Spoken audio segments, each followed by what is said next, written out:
Welcome back to Twin Chat. We are excited you are here as we have real conversations with real people focusing on well being. Hi, I'm Kenan McCumber, mom of two and teacher living in Bend, Oregon.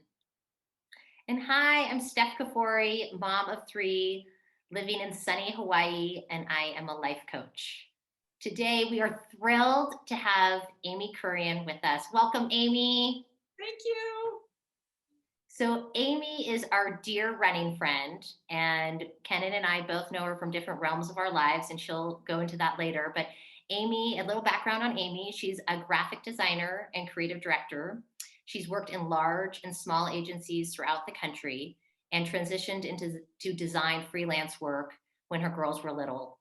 Last year, she launched her passion project, Third Monday in April, a women owned online running shop created to spread the joy of running and grounded in the belief that running should be a path open to all. And for those of you who are not on YouTube, you cannot see our t shirts, but Kenan and I are wearing matching t shirts from her equity line.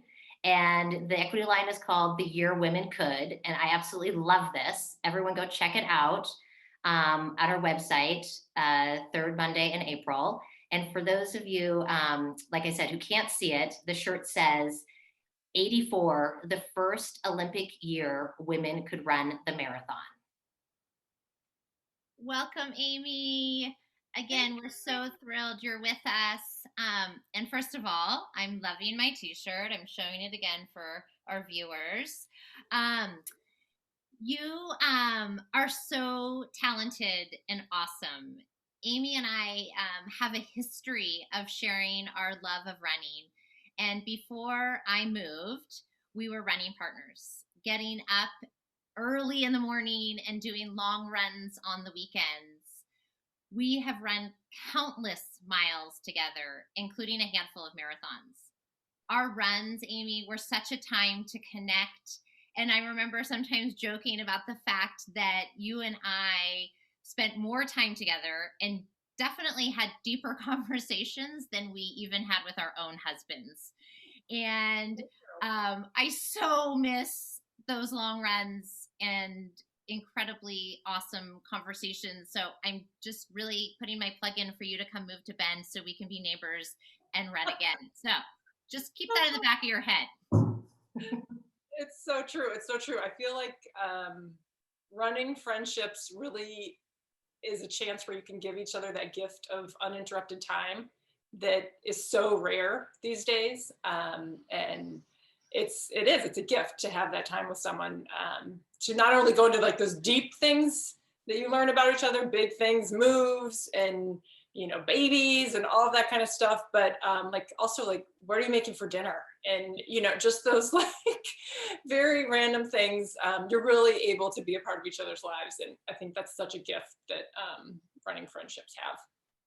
It is. And I'm so blessed that you are my friend. And even if we're far away, or well, 3.5 hours, we still get to see each other when you come to Bend and I come to Portland and have those running times. Before, though, we launch into our chat, would you please share a twin story with us? Yes. So the funny thing is, I really don't have a twin story. I met you and Steph around the same time, but I knew you both very individually. Like you said, Kenan, we ran together all the time, and sometimes we would all three get to go at the same time.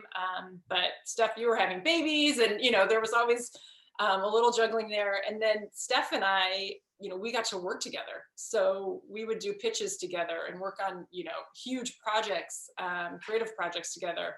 And so I really got to know you both as individuals, which was super cool. The only thing that I can sort of relate as a twin story would just be, when you meet a couple and you really like one person and you're really hoping that you're also going to like the partner. And so, maybe the four of you go out to dinner and you meet the other partner and you're like, oh, this isn't going to be, this big happy. And that's not the way I was with you guys. Like, as soon as I met one of you and then realized the other was like the sister, I'm like, oh my gosh, awesome. Like, this is a package deal that is like a win-win for everyone. So whenever I knew, I was doing something with one of you and the other was coming, it was like, yay, even better. So that's kind of my sort of twin story, sort of not. I Well, love thank that. you, Amy. And I'm really glad to hear that one of us isn't the dad. I was afraid that it was going to come out as Steph being the weak link. No, I'm totally kidding, Steph. Thanks, Kenan. Thanks. That's a relief. No, That is a relief. Well, I have something really funny because a memory that stands out that I'll tell this quick story is when you two were running the Portland Marathon, and I had just had a baby, so I couldn't run the marathon, but I came in for 10 miles of it, and I said, I'm going to help you guys up the St. John's Bridge. So I met you in Northwest Portland, and you're not supposed to jump in. So this is probably, I don't want to get arrested for it after the fact, But I jumped in and I got to run with you guys, and you're like, oh, fresh blood. And you're both like, talk. And so I just like chatted away, and it was so much fun. And I was like, I really want to get to know Amy. So I wanted to like ask her all these questions, but I know you guys were like, running fast too. So I had to, for those 10 miles, I was the entertainer, I think. You did a wonderful job. Thank you. You did.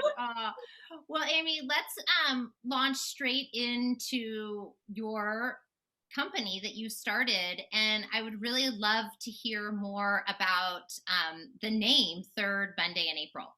Sure, yeah. So the third Monday in April is Patriots Day, or the day that the Boston Marathon is held every year when there's not a pandemic going on. So I, as we've kind of alluded to, love marathons, have a special love affair with the Boston Marathon. I think I've done it 8 or 9 times. And I always had this dream of making running shirts for Boston. And I just thought it could be something cool. I'm a designer, and a lot of the stuff that I've seen out there was either just cheesy or kind of your typical race shirt. And I thought, wow, this is something I could do better at. So I bought the domain name a few years ago, and then I just let it sit. And there was always something that took precedent, whether it be, a paying job with you, Steph, or family, or, there's always a reason not to put that time into it. And then the pandemic hit, and all of a sudden I had some time. And then really the thing that actually got it off the ground was the tragic death of Ahmaud Arbery, who, as you guys know, was, a young Black man jogging in Georgia in a white neighborhood, and he got shot and killed, because he was Black, because he was running somewhere that some people didn't think he should be. And that I learned about his death, a month later after it happened, because, the story had been kept down, but I learned about it, from the comfort of my couch, sitting on my couch, watching the news with my family.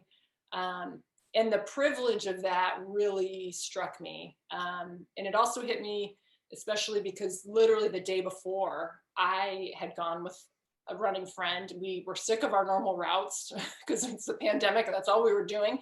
And so we said, let's go to the next town over, run in a new neighborhood just to get some fresh scenery. We kind of got lost. I had to go to the bathroom. I know we were on someone's property, and I didn't think twice about it. Here I was, a white mom running through a neighborhood. I could do that and not think twice about it. And here was a young man who got killed for doing the very same thing. So I know that's a roundabout answer to what is Third Monday in April, but Third Monday in April was sort of, my love for running, but really it kind of took the tragedy of Ahmaud Arbery's death to make me say, hey, I need to make something now. I need to do more with this than just make a cool Boston shirt. And so I actually made a collection of shirts that say, till we all run free, Black Lives Matter.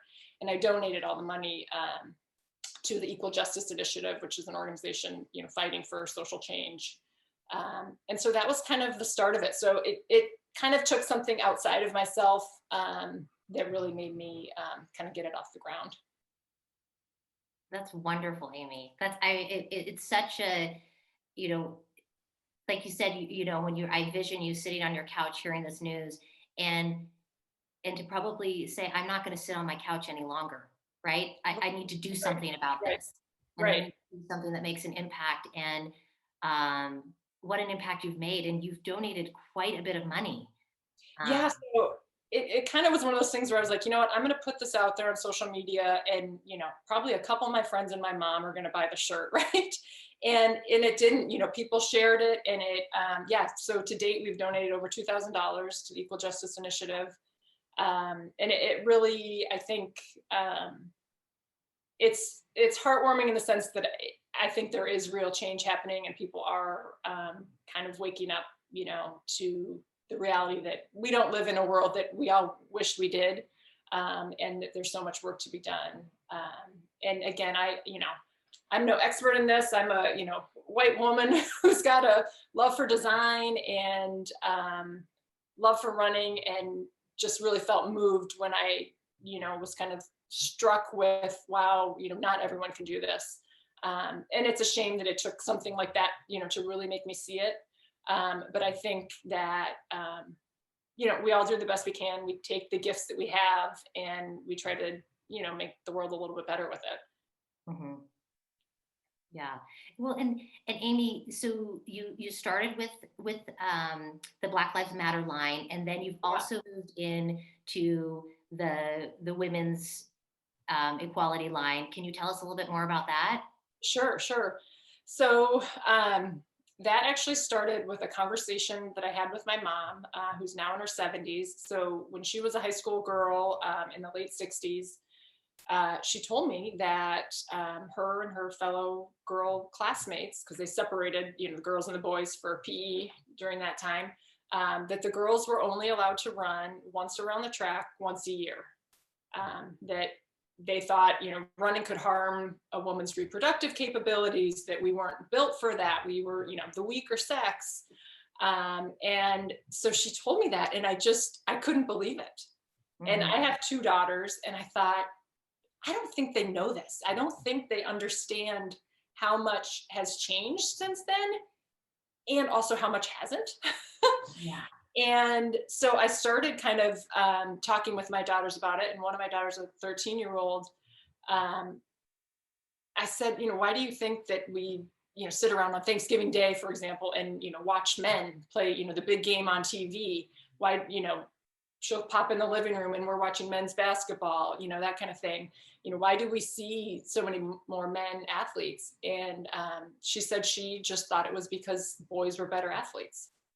Wow. And I was like, oh my gosh.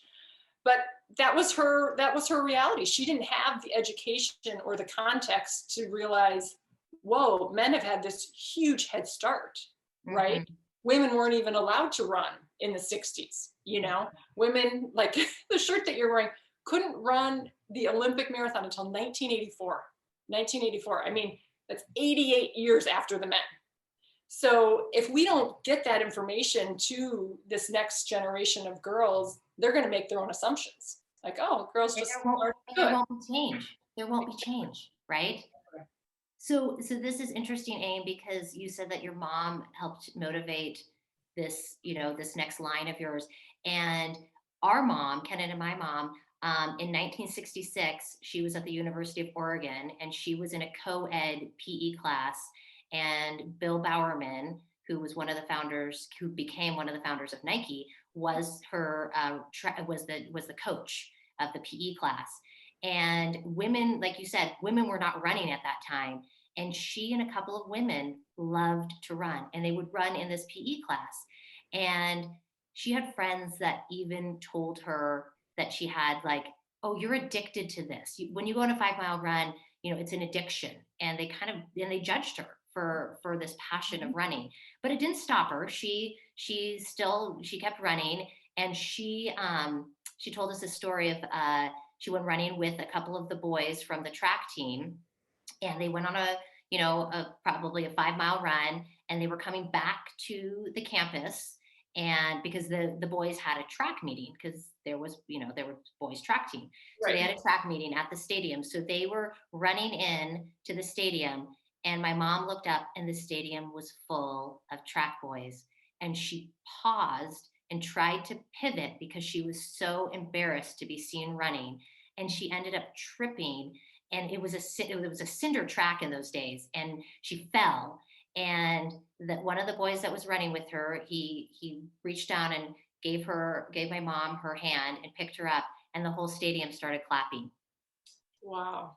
Yeah. And I mean, what a beautiful story that, like, first of all, a beautiful story that he was a gentleman and helped her, but a story of the fact that her embarrassment of the fact that she was going to be seen running, right? She was going to be seen by all of these, young men, these boys, and she wanted to get out of there as fast as she could.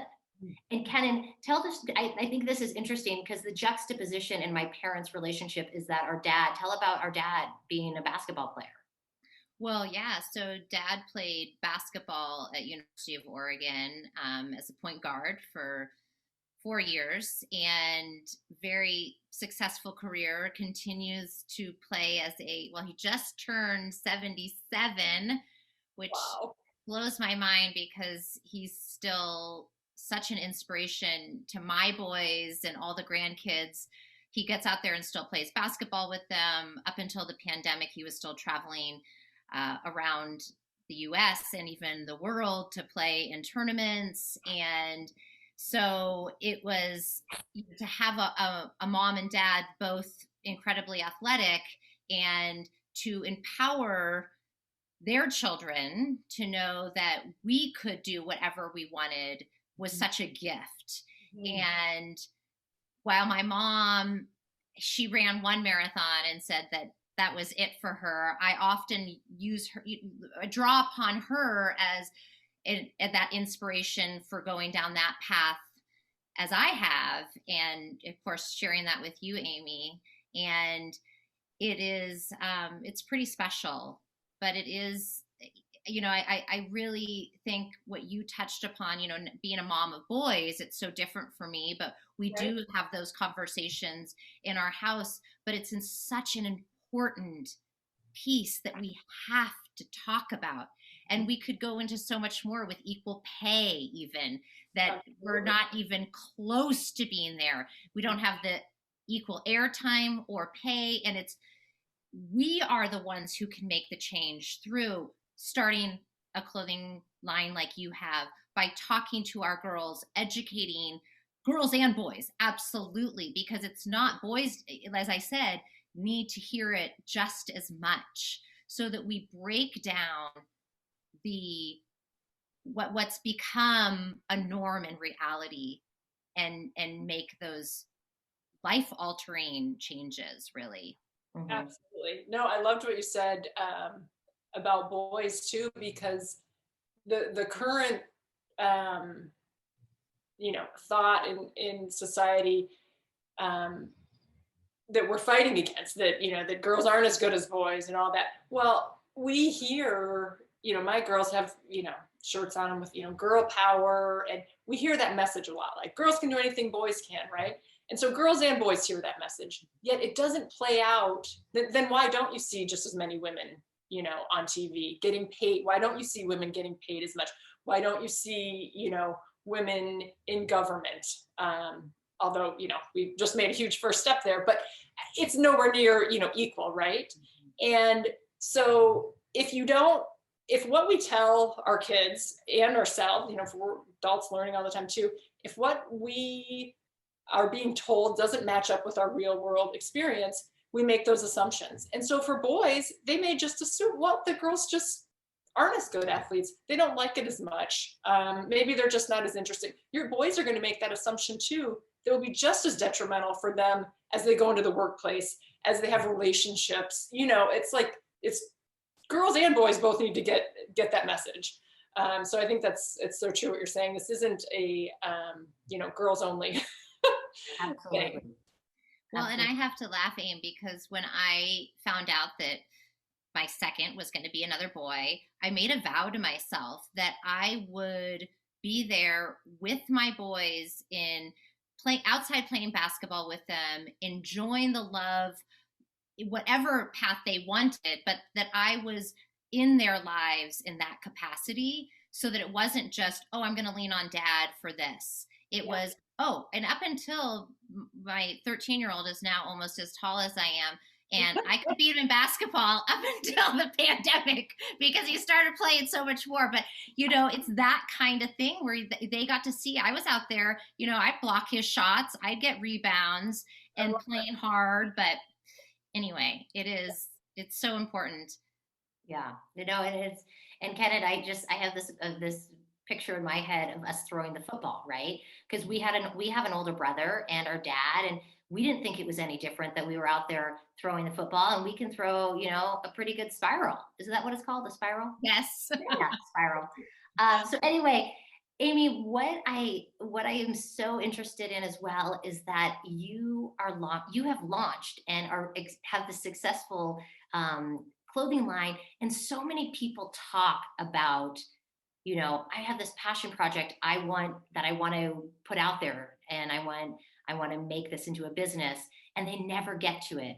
And I think fear is a big inhibitor. And I see you and you're doing it, and I want to talk a little bit about that. But first, I want to say, Kenan and I had this experience when we started this podcast and YouTube channel. Is that we have a close family member who was like, "Oh, girls, you need to really think about this a little bit more.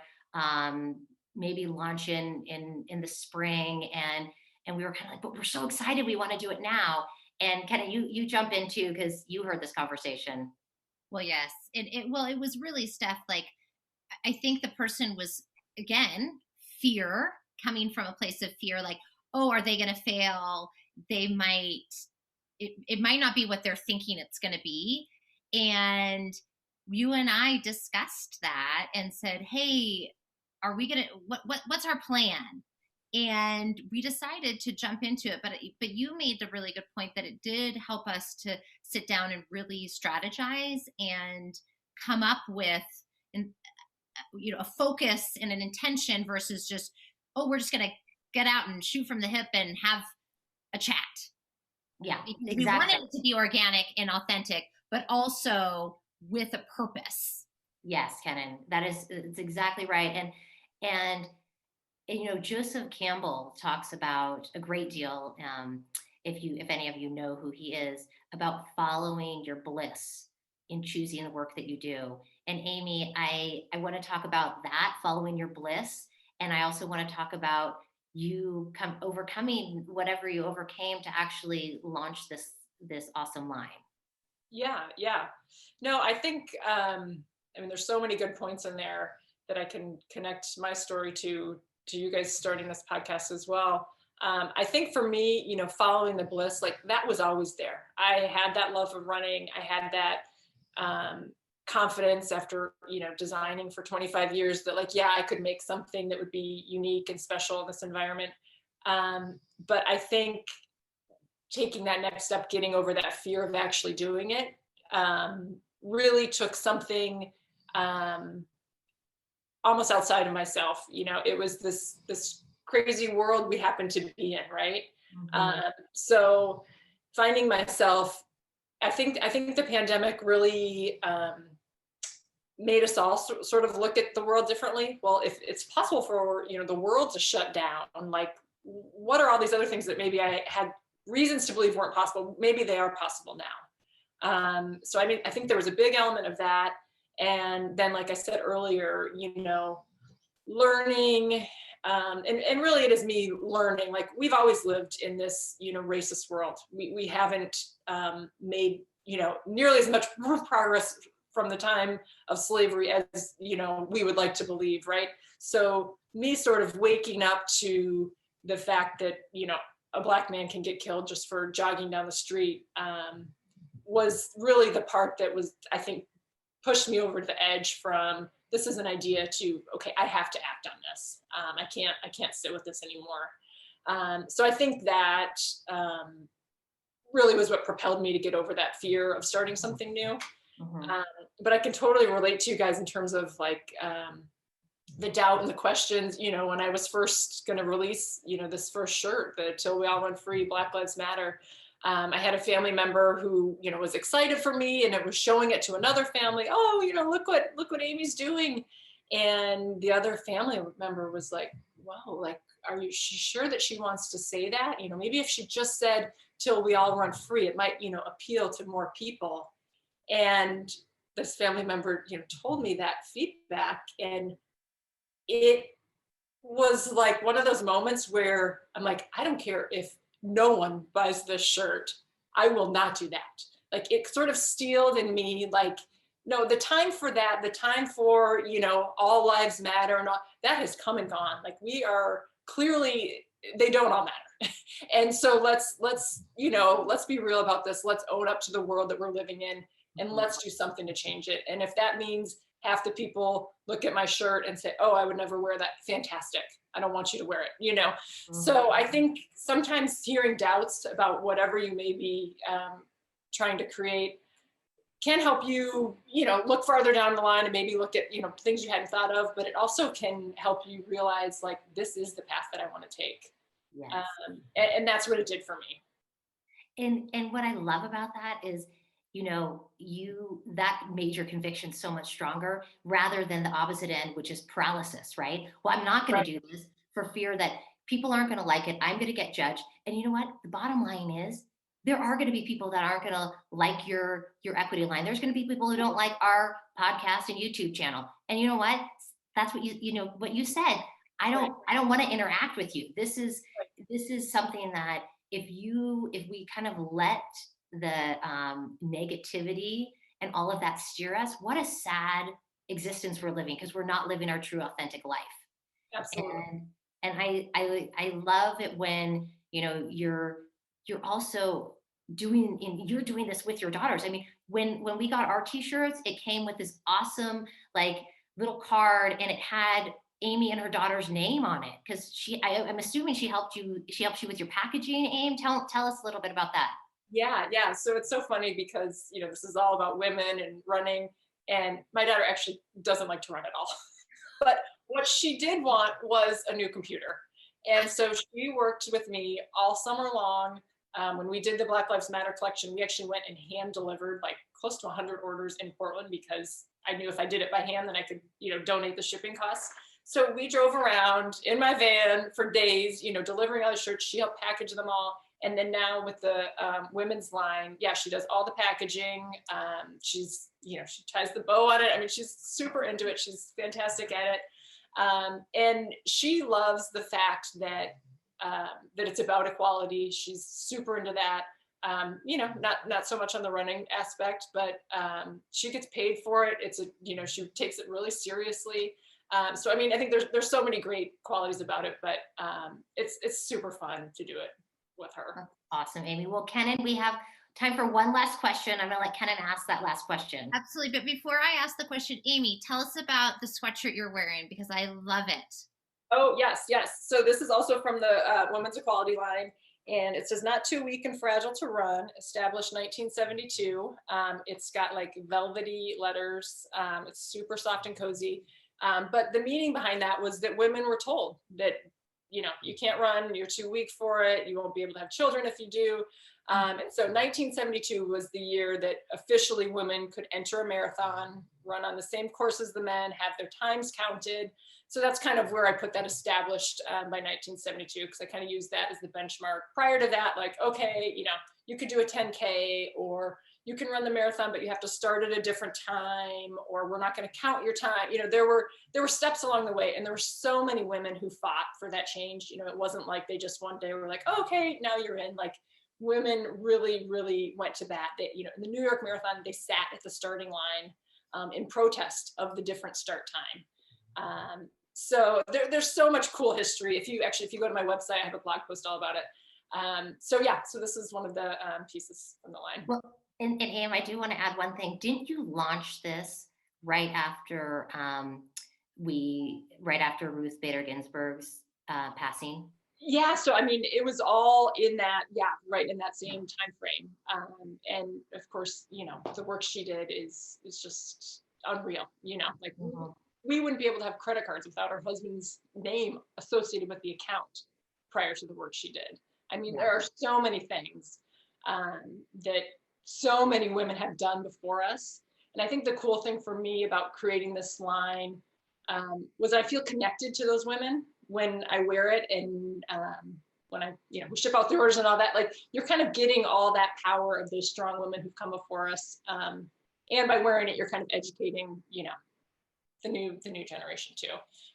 So I think that's really cool. Well, it is an awesome sweatshirt, and I will be ordering it. Thank you. But Aim, just to end, I would love to hear one thing, maybe besides running, that you do for self-care and maintaining your well-being in your very busy life. Yeah. So I had to reflect about this question a lot, and I don't know if that's good or bad, but what I settled on is that I call my mom. So I call my mom every day, and sometimes my daughters need my attention then. Sometimes I'm supposed to be starting to work then, and I don't. I put it as a priority to talk to my mom as long as we have things to say, and I think that is, so my mom has cancer. She's been battling that for a few years now. And I cannot think of a bigger gift that I know she enjoys our conversations, but it's a gift to me. Like, I know I won't always be able to pick up that phone and do that. And so I give myself that gift every day, sometimes many times a day, but that's my self-care.